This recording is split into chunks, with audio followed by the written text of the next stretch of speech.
fi ñu commencé people bi nag bokk na ci sans limite li mu njëkkee woon ci àll bi donc ndaw si jongo ma la. est-ce que doo arrêté Sénégal ndaw si jongo ma la. kii mooy chéri Abdou Khadre Sénégal ndaw si jongo ma la jongo ma nga dégg nga. mais lu tax nga jongo ma yow. macha allah bu la dara sérieuse nii di lancé wu doo ma bàyyi ma yeggee. bu la si dara génn dégg nga. kii mooy chéri internaute yàlla la yàlla sàmm adduna bi yow la ñuy wër. amiin man la rek Aïcha ginnaaw tool bi ko nanguwul.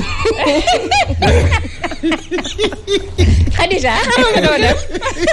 maa ngi wéyaloon ne moom moo ma yàqal. sama rakk nga waaye doo doon sama ginnaaw tool mukk ci àdduna. Aïcha li ma ko waxee woon léegi Salma donc sans limite moom li mu njëkkee ci à la une am bokk na ci révélation yoo xam ni Pape Alé Niang journaliste jotoon na ko def. ci live bi mu amoon Facebook. moom nag li mu wax ci live bi ginnaaw bomb lañ ko jàppee parce que ni mu ko waxee la.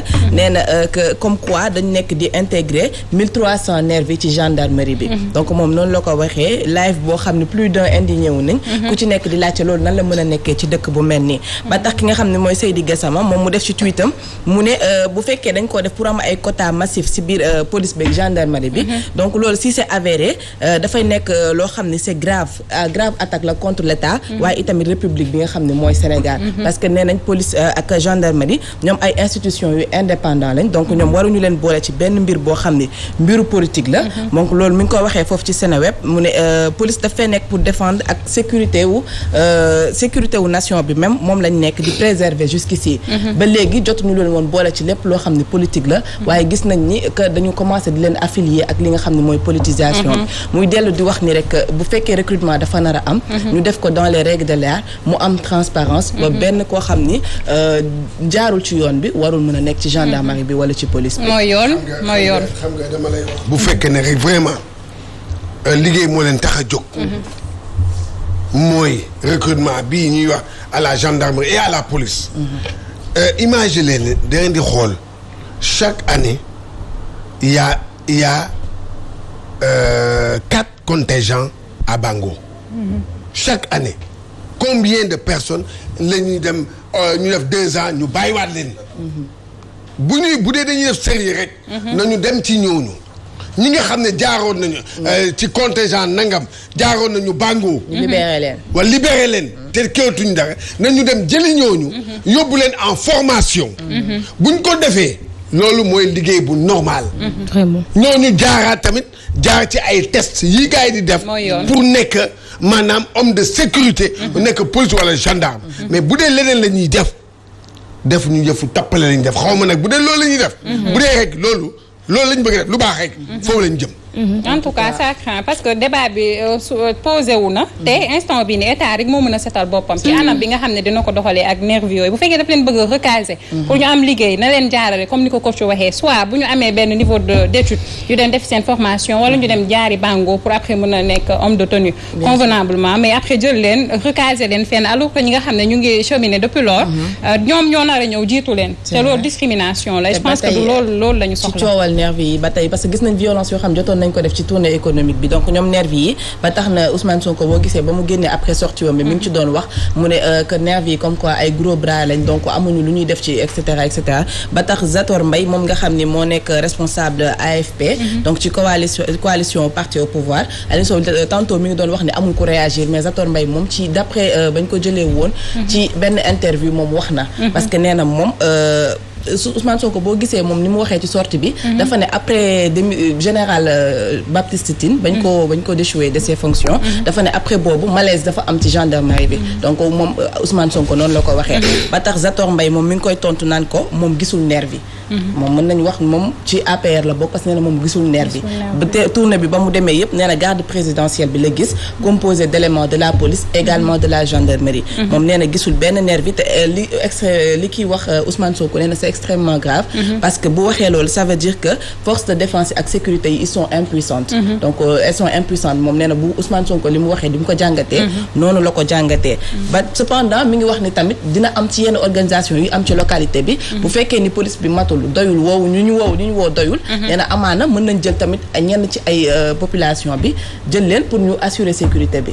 li mu wax noonu xaw ma paradoxalement ni ko nit ñi di comprendre parce que nee na gisul maire bi waaye cependant mën na am des fois cependant boobu man dama xamul ci xam-xam la ko teg wala ci yaama neex la ko teg bu fekkee gisul neer bi moom en tout cas ñun am na ay vidéo yu ñu gis duñu leeruñu nag non man nañu waxante dëgg man li ma gis ak li ma xam li ma gis sincèrement Zator mii dafa naa ne beneen Sénégal la nekk. la mauvaise foi c'est tout. Zator mii di wax waxu politique lii moo tax man waxu politiciens yi rek gis nga vraiment gis nga man. jarul de sa waaw loolu la. tappale xam nga waxu tappale la bu dee ba wax ne que loolu. dégg nga parce que man defe naa ne force de l'ordre da ngay sol tenue. dafa am seen tenue ku nekk dafa am tenue. xàmmee leen ko xàmmee nañ leen. dégg nga xam nañu ay nangam mais c'est que. am na loo xam ne ñu ngi koy gis. ci dëkk bi nañu waxante dëgg. mais man coach. waaw mais man coach. man je n'ai qu'une seule question. njiitu réew Macky Sall lan lay doy nervi su fekkente ne assurer sécurité donc force de défense et de sécurité yaa ngi pour assurer défense et je pense que ils sont assez nombreux pour mën ko assurer sécurité donc man gisuma peut-être lu tax ñu ne moom dafa am ay nervi wala ay gros bras yu koy accompagner. xawma lan la koy doyee parce que bu fekkente ne assurer sa sécurité rek yaakaar naa ne que force de l'ordre yi ñu ngi fi man affaire bi jaaxal na ma affaire bi tamit il faut que ñu am ci investigation bu leer xam nervi yi fan la jógee comme ni ma ko waxee léegi ñooñu fan la jógee ñu def ci enquête parce que après am na ñoo xam ne génn nañ pour démentir di wax ni que du ñoom dugguñu woon ci oto boobu en tant que nervi après je pense que débat bi jug na il faut ñu am benn enquête bu ko xam ne c'est approfondi lan moo leen yëkkati woon c'est paradoxal mais surtout vérifier faire en sorte que déjà bu ñu defee enquête bi ñu xam est-ce que dëgg-dëgg am na ay nervi et que ñooñu ñan lañu ak ñan ñoo leen fi indi parce que rappelez-vous du ci ak chaque nguur bu ñëwee day am ay nervi am socialistes yi amoon nañu seen nervi est-ce que yaa ngeen fàttaliku Ablaye Wade kaw Barthélémy Dias bi affaire u nervi la ñoo ko doon jéem a attaqué ba ku ñuy wax Ndiaga Diop gaañu si ñooñu ñëpp kan moo leen fi indi woon te pourtant bi ñuy ñëw di attaqué mairie Barthélémy Dias bi mais ci ay pick-up la ñu duggoon te pick-up yooyu pick-up bu PDS la mais yooyu question bi mooy est-ce que président de la République est au courant parce que aussi xam nga nañu bañ bàkkaar nañu daw bàkkaar quoi te bañ a accuser pas forcément Macky Sall c'est comme la période bi ma koy wax ci affaire j'en parlais ci Ablaye Wade quand je disais que Ablaye Wade est-ce que était au courant Aliou Sow mi ngi si oto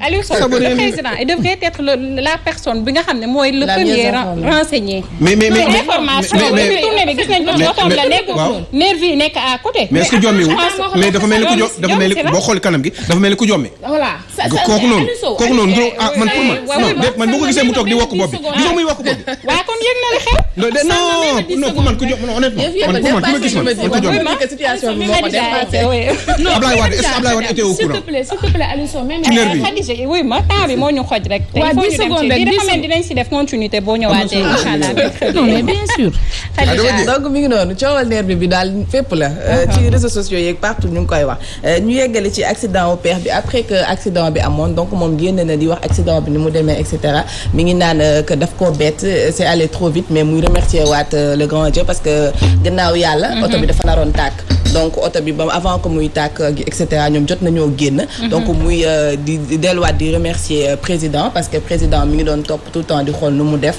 ba woo ay jabaram rassurer leen et cetera muy wax ni moom tamit dafa am intention poursuivre loolu nga xam ne mooy tournée bi mais débat bi ci am mooy la mooy Mbaye Pekh lan lay def si tournée bi ñu ci bëri loolu la ñuy laajte lan lay def si tournée bi mais li découlé ci après accident bi mooy que président bi may na ko benn 4x4 tout neuf donc pour remplacer véhicule boobu noonu nga xam ne moo defoon accident moo la moom jaaxal non c'est que man bon c'est que man bu ma waxee dara sama àdduna non damay dee quoi mais du ma delluwaat ginnaaw même su may toog jàpp sama ñaambur c'est vraiment loo xam man dafa ma jaaxal te vraiment bëggoon naa un jour parce que ma jàkkaarloog Mbaye Pekh mu expliqué ma Mbaye Pekh dafa waxoon ci télé ni moom bés bu Ablaye Wade àndeek pareek Ablaye Wade ànd ak keneen kooku daf ko war a moytu parce que ça veut dire que moom du nit ku baax dëgg la est-ce que dégg ngeen bu baax li ma wax wax boobu man maa ngi ko seetaanoon ci benn émission bu ñuy wax ngoonal ku ko xool wax boobu mooy ñëw sa xel mais man bon peut-être que aussi suñu xarit la lan lay def si xarit la waaye nag.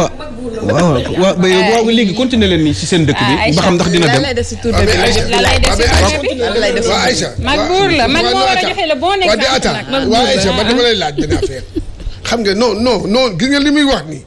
non honnêtement moo nekk ci. mais loolu on en a débattu depuis. loolu moo andi wax waxeeti. jeex na bàyyi leen ko rek looloo andi wax waxeeti. même ci sport bi gis ngeen wax waxeetu Augustin bi. dégg nga mu ngi bëgg a am. xam nga yooyu loolu lay dox. mais wax waxeetu ku yor instance. ak koo xamante ne nii communicateur traditionnel loolu dara. il doit donner le bon exemple. wax communicateur. je parle de manière générale dama ne. day neexal géew da ngay nekk góor li nga waxoon démb. da ngay sàmm sa kàddu waaw xam nga nit da ngay gëm sa bopp. li muy wax nii ci kii man démb laa ko seetaan. démb laa ko seetaan muy wax. dégg nga kon tey jii xam nga il faut que nit yi am jom un peu. jom bi xam nga mooy lan li nga waxoon. oui c'est ça qui me gêne quoi. nit da ngay am jom. loolu moo baax ci nit. waaye fii maanaam tey jii léegi sax kenn gëmatul kenn. man mi di wax sax ñu bare sax au nom de maa ngi wax xool nit kenn gëmatul kenn fii.